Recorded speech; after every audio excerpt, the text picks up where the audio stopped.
Este video nace por culpa única y completamente de Twitter y de la necesidad del usuario promedio de la comunidad otaku de dejar en claro que cree que su opinión y sus gustos siempre están por encima de los demás. Hueles a encierro, báñate. Este video tampoco será una sarta de pedanterías buscando que todos me crean ciegamente o que piensen que mi opinión está por encima de la de ustedes, ni mucho menos. Es más, este video es una opinión más, con la simple diferencia de que mi opinión estará basada en lo que sé por mis estudios y espero con ello resolver cualquier duda que puedan tener sobre los conceptos que manejaré en este video. Tampoco quiero irme al abstracto absoluto que se maneja en muchos textos sobre literatura o el séptimo arte, así que me enfocaré sencillamente en hablar sobre los conceptos más nombrados en Gano y Twitter y tratar de explicarlos de forma sencilla. Comencemos por el más común, desarrollo de personajes. Este es el concepto mal utilizado dentro de Gano y Twitter que más me llama la atención cuando he sacado a la luz dentro de una crítica hacia algún personaje. Esto porque el desarrollo de personajes es un concepto muy amplio que contiene muchas cosas atadas dentro de sí, que no pueden resumirse en personaje pasa de A a B. Estaríamos sacando a demasiados buenos personajes que no siguen ese patrón de la lista aceptada. No quiero enfocarme mucho en este punto ya que merecería un video aparte por sí solo, pero sí quiero dejar algunas cosas en claro. Lo que comúnmente llamamos o llaman en Gano y Twitter como desarrollo de personajes no va separado de la idea o razonamientos que tenga el autor sobre cómo y hacia dónde va a ir su personaje, ajustándose también a lo que hace la historia con él. Es decir, el desarrollo de personajes no es lo que nosotros queremos que sea, no es un Luffy no cambia entre comillas solo porque no sufre un cambio de A a B, porque los personajes pueden pasar también de A A1 y pueden ser perfectamente buenos personajes. El contexto que los rodea es lo que hace que esto sea posible. Además de la función que cumplen dichos personajes en la trama. Si tú estás viendo la historia de origen de un villano, vas a verlo ir desde A a B. Si luego este villano pasa de ser malo a ser bueno nuevamente, habrá hecho un A, luego B, para terminar nuevamente en A. También hay personajes como Eren que sufren un cambio importante en su desarrollo llamado arco de transformación traumático, donde un evento en especial hizo que una gran parte del personaje muriera y le diera paso a otra, y esto sucede dos veces ya que Eren vuelve al inicio por otro shock casi al final de su manga. Mi punto es que definir el desarrollo de un personaje como algo bueno o malo no depende únicamente de cuánto cambie desde el inicio de la serie hasta el final de la misma. Se necesita un conocimiento teórico detrás para desarrollar dicha opinión firme, porque además es acusatoria. Declarar que algo es malo requiere que tengas la posibilidad de defender dicha opinión. ¿Cuántas veces han leído o escuchado mal desarrollo en una pseudo crítica hacia algún personaje? ¿Y cuántas de esas veces crees realmente que la persona detrás pueda tener argumentos teóricos convincentes más allá de que tenga una opinión clara sobre el tema? Estoy seguro de que muy pocas. Vayamos al segundo punto, profundidad. Este es otro de los tópicos más nombrados a la hora de pseudo criticar personajes. Véase mi enfoque en pseudo porque de verdad digo que no he visto un solo crítico de anime serio en español. En inglés tienes a The Eye Patch Wolf, pero ese es otro nivel. Entonces, profundidad suele confundirse con complejidad. Hablar de la depresión no es profundo, es complejo. Un personaje puede sufrir depresión, pero a la vez ser escrito por alguien sin conocimiento sobre ella. Es decir, la profundidad no depende de la complejidad del tema, depende del conocimiento o aspectos narrativos a los que se les pueda sacar provecho. Rudeus Greyrat no es un personaje complejo, pero es un personaje muy profundo.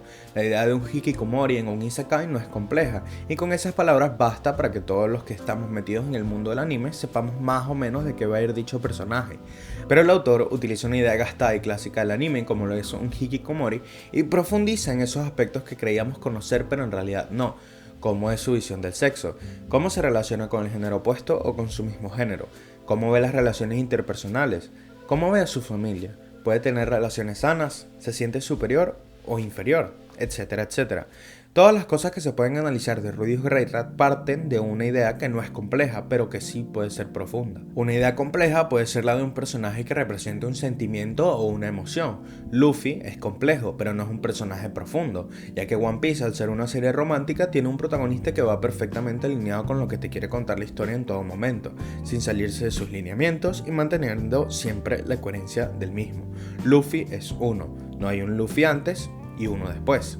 Esto viene de base con la naturaleza misma de One Piece y el cómo Oda maneja ciertos conceptos, adaptando lo que en narrativa de antaño sería un héroe clásico, el cual siempre sale adelante, hace muchos amigos, tiene fuerza, es resiliente, etc., a un pirata y la narrativa de One Piece. El uno también puede vivir con el otro dentro de un mismo personaje, como Shinji, que es a la vez complejo y profundo, pero no es necesario tener ambas cosas para tener un muy buen personaje. Volvemos a la importancia del contexto de cada historia. Ahora hablemos de la funcionalidad. Pero esa idea también tiene que funcionar dentro de la historia.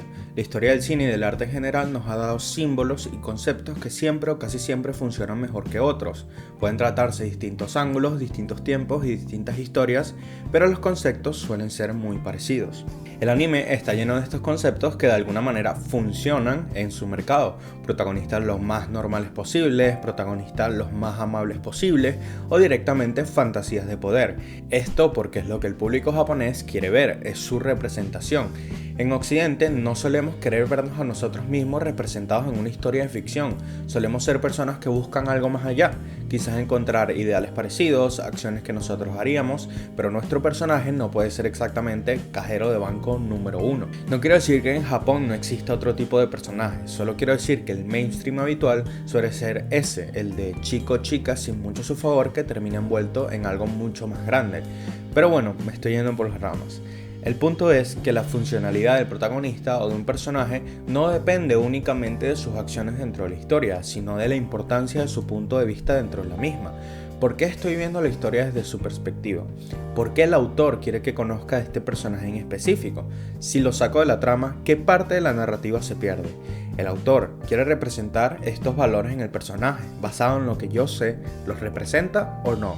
Si su mensaje no me llega, ¿por qué? ¿Es culpa del autor? ¿O quizás sea culpa mía en que no lo comprendo bien? ¿Necesito documentarme sobre algo?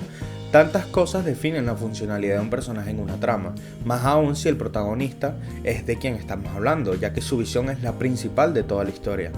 Y es que no existe una buena historia donde el protagonista pueda o deba ser cambiado, a menos que se quiera contar otra historia directamente. El pensar que Levi era un mejor protagonista que Eren, o que Yuta es mejor protagonista que Yuji, es de ser tontos. No solo por el comentario en sí, sino por el hecho de que querer cambiar el protagonista es querer cambiar la base de la serie que estás viendo, ya que el protagonista es la visión principal que tendremos al adentrarnos en una historia, y por ende la razón de la existencia de la historia misma.